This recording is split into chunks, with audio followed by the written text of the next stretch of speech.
Moving forward, come to the next question. Discuss the handling, care and maintenance of microscope and hot air oven.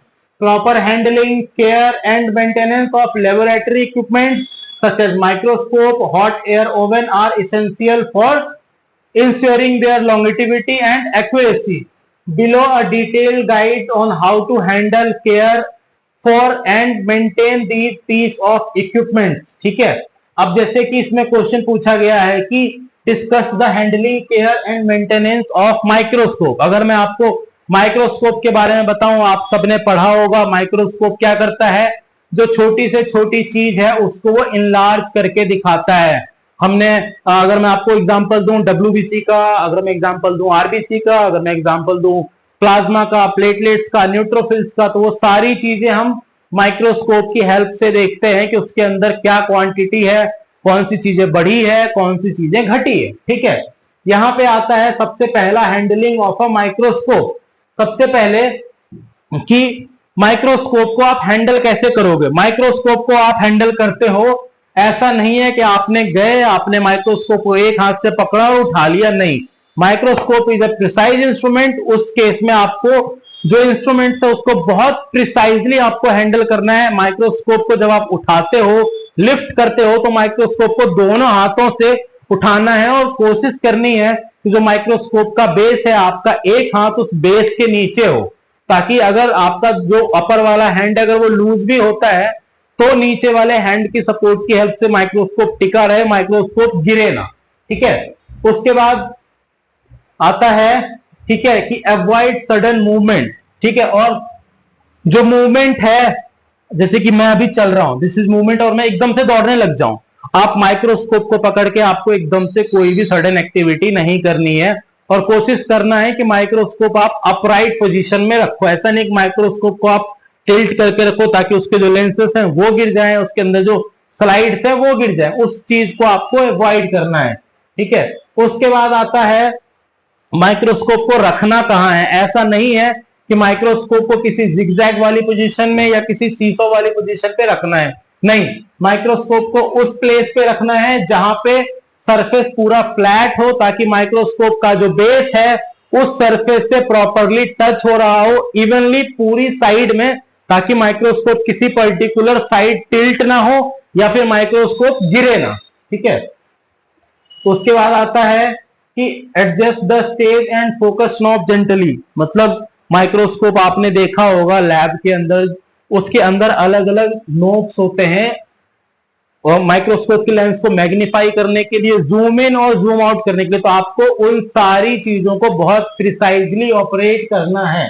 ठीक है, अब उसके बाद आता है केयर। आप केयर कैसे करोगे, माइक्रोस्कोप की केयर करोगे आप साफ करके। तो साफ कैसे करोगे, ठीक है, तो आप या तो कोई ऐसा टॉवेल लोगे जो बहुत सॉफ्ट हो, जो हार्ड ना हो, जिससे कि जो माइक्रोस्कोप की लेंस है उस पे किसी भी तरीके का कोई भी निशान ना आए। ठीक है, उसके बाद आता है कि अगर माइक्रोस्कोप बहुत ज्यादा गंदा हो गया है, काफी टाइम से ऐसे रखा हुआ था, अगर आपको उसे साफ करना है और आपने पहले नॉर्मल टॉवेल से साफ करने की कोशिश की, वो साफ नहीं हुआ, तो उस केस में आप लेंस क्लीनर का यूज कर सकते हो। Lens cleaner is a kind of water, ठीक है, जो आपका लेंस को प्रॉपर क्लीन करता है। ठीक है, उसके बाद आता है डस्ट प्रोटेक्शन। अब अगर माइक्रोस्कोप यूज में नहीं है, ठीक है, लैब में ऐसे रखा हुआ है, तो उस केस में क्या होगा कि माइक्रोस्कोप के ऊपर डस्ट आ जाएगी, जो डस्ट आपकी जो डिसीजन मेकिंग कैपेबिलिटी है, आपकी जो एग्जामिन कैपेबिलिटी है, उसको अफेक्ट कर सकता है। उस केस में आपको क्या करना है, आपको अगर माइक्रोस्कोप यूज में नहीं है तो आपको माइक्रोस्कोप को कवर करके ढक के रखना है। ठीक है, उसके बाद आता है लाइटनिंग।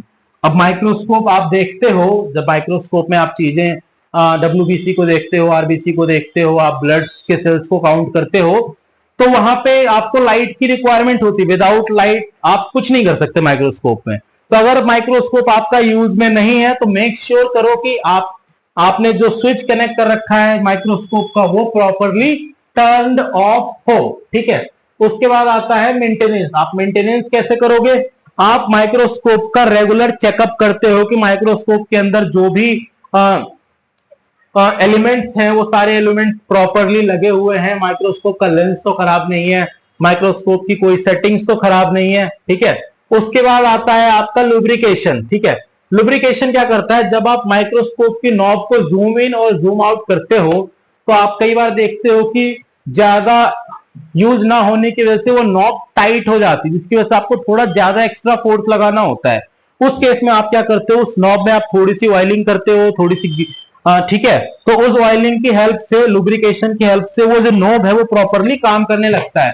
अगर मैं आपको छोटा सा एग्जांपल देके बताऊं तो अभी के टाइम पे हर किसी के घर में बाइक होती है, बाइक में देखा होगा आपने चेन ज्यादा आवाज करने लगती है, जब ज्यादा आवाज करती है हम क्या करते हैं, हम ग्रीसिंग करते हैं, लुब्रिकेशन करते हैं, वो चेन बिल्कुल सही काम करने लगती है। ठीक उसी तरीके से यहाँ पे भी वो सेम चीजें हैं।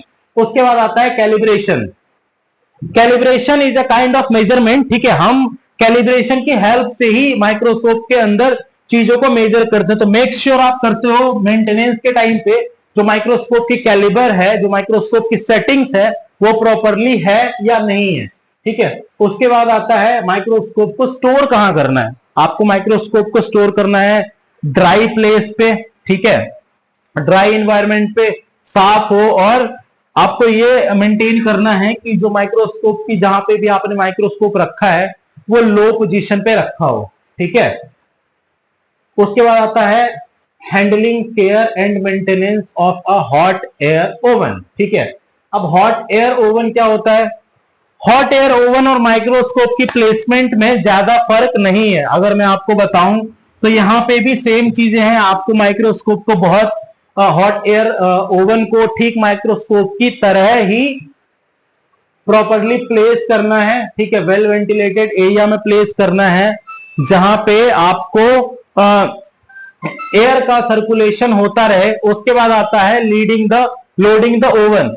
जब आप ओवन के अंदर चीजों को लोड करते हो तो मेक श्योर करते हो आप कि आपने प्रॉपर ग्लव्स पहन रखे हो, ताकि माइक्रो जो ओवन है उसकी हीट की वजह से आपके हाथों को कोई नुकसान ना पहुंचे, ठीक है। और उसके बाद आता है ऑपरेशन, ठीक है। ये हॉट एयर ओवन का जो ऑपरेशन है माइक्रोस्कोप से कंप्लीटली डिफरेंट है। इसके ऑपरेशन में क्या करना होता है, बेसिकली आपको एक प्रॉपर डिजायरेबल टेम्परेचर सेट करना होता है, एक डिजायरेबल टाइमिंग सेट करनी होती है। अभी के टाइम पे हर किसी के घर में ओवन होगा, वो ओवन और हॉट एयर ओवन में ज्यादा फर्क नहीं है। बेसिकली सिर्फ फर्क इतना सा है कि जो हम घर में ओवन यूज करते हैं वो डोमेस्टिक यूज के लिए है, और जो हॉट एयर ओवन हम माइक्रोस्कोप में यूज करते हैं वो लैब यूज के लिए है, ठीक है। उसके बाद आता है इसकी क्लीनिंग। ठीक माइक्रोस्कोप की तरह ही आपको हॉट एयर ओवन को भी टाइम टू टाइम इंस्पेक्ट करना है, टाइम टू टाइम चेक करना है कि उसके अंदर जो प्रॉपर चीजें हैं वो प्रॉपर काम कर रही है या नहीं कर रही है। उसके बाद आता है avoid contamination. Hot air oven के ऊपर किसी भी तरीके का कोई भी contaminated blood, contaminated sample, contaminated wet towel और केमिकल सब्सटेंस कुछ नहीं रखना है, ठीक है। उसके बाद आता है मेंटेनेंस। हॉट एयर ओवन का जो मेंटेनेंस है उसमें आप एज ए मेंटेनेंस आप क्या करते हो, आप टेम्परेचर कैलिब्रेशन चेक करते हो कि जो टेम्परेचर है, ठीक है, वो सारे टेम्परेचर सही से काम कर रहे हैं या नहीं कर रहे हैं।